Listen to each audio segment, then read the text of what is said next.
Welcome back to another master class with the Jarl Kipling, and in today's one we're going to be really focusing on leg kicks. There's multiple uses for them. Number one, it slows down footwork. As you see straight away, not even 30 seconds into the match, already landed one. And it's a good way to, you know what I mean, if your opponent is a grappler like Gilbert Burns, who's really good off the ground, on the ground, sorry, you have it will stop the power of the takedowns. So as you're going to see, I'm not going to overcommit to them. I want them to think low, and it starts to open up so much more, because as you see there, he starts to try and block low on the even the feint of a leg kick. He just wants to, if he checks a good couple, I have to stop throwing them. That's why you have to always be trying to feint just to see where your opening is. And as you see there, I'm not even trying to rush for leg kicks. I'm just slowly and methodically just trying to see where I can plant them. And my opponent, Doodle Derp, is actually a good friend of mine. This is unranked, so we bumped into each other yet again, you know, on the competitive scene. And you know what I mean, I knew the name looked familiar at the time, and it wasn't until after the match when he sent me a message, I was like, ah, damn it, I knew. This is why I, like, you know, it's always good to try and take a wee glance at your opponent's name to, you know, and it's always fun when you've got a opponent that's game and isn't trying no jammy shit. I don't want to say unlike me, but I think sometimes I play pretty dirty, but it depends on how you think with it.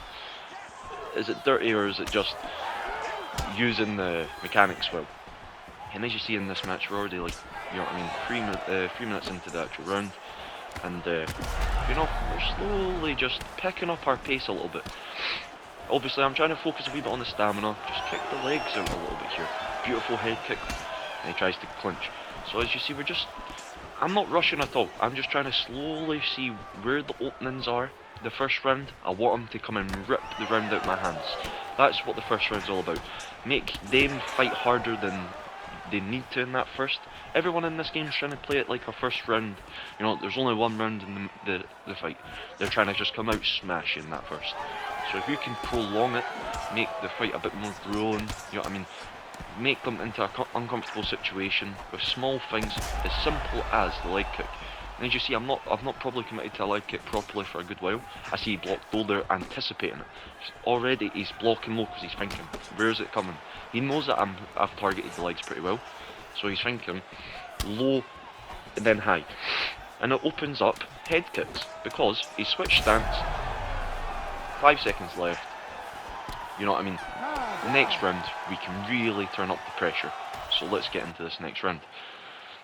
Ready to fight? Ready. Now, again, we've already damaged that lead leg, so I know he might not switch straight away, but if we, you know, condition it again, he starts blocking low, he commits to another leg kick. A wee clinch, I want his back up against the fence. Just, it's small things like that. Me personally, I think it's a bit, not dirty, it's just good placement of the opponent using, you know what I mean, like what some people would consider a dirty tactic, e.g. the clinch. I don't think it's dirty, but I understand why some people would think that. So, again, I'm trying to condition him to really think low, because ultimately, like, I've done the work, his leg's damaged, he's not even shot for a takedown, so I'm a bit like, okay, this must be a striker. You know, checking the leg kick. I wonder when he's going to switch stance again. He throws his head kick, fair enough. Now it's even still. This is still you know what I mean. We're almost halfway into round 2, and I'm still picking my shots. And I still want to see where he's opening. But there, beautiful head kick land, whilst he's trying to block low. Again with the clinch. Again, I use the clinch just to try and get my opponent's back, you know, up against the fence. Because ultimately in this one, I don't want to go to the ground at all. He's Gilbert Burns. I don't want to try and, you know what I mean, show that I'm a great wrestler and, you know, try and out-grapple, you know, someone who could probably catch me in a submission and get me a one tap. Oh, a wee bit of lag there, that's no issue. So, we start picking our shots a little bit more.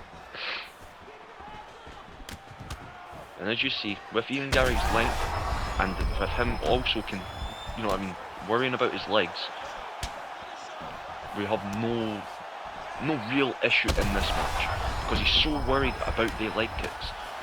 Think, you know what I mean? If you are new to UFC 5, or you know what I mean, you've got to use the tools that are given to you, but you've got to use them smart. Because like now, look, how many times have I just stunned him to the head with a kick because he's blocking low?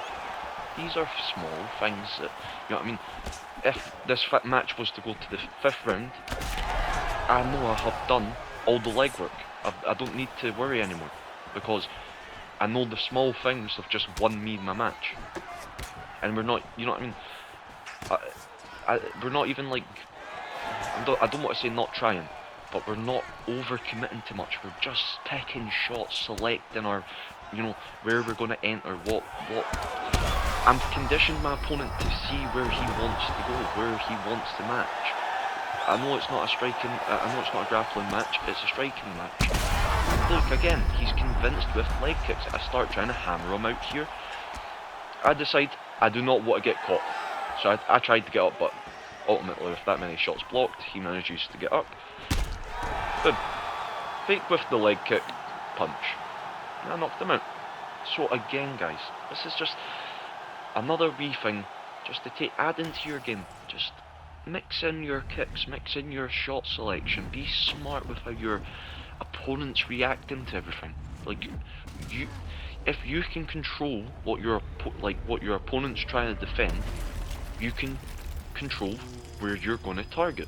If he's worried about his legs, you can kick him in the face. Like, you know what I mean? Even there, you see, he blocks, you know what I mean? He doesn't even block, but I throw the leg kick in the hopes that he would have blocked low to feint the kick and then jab him. I hope you have enjoyed this. I'll catch you on the next one. Peace out.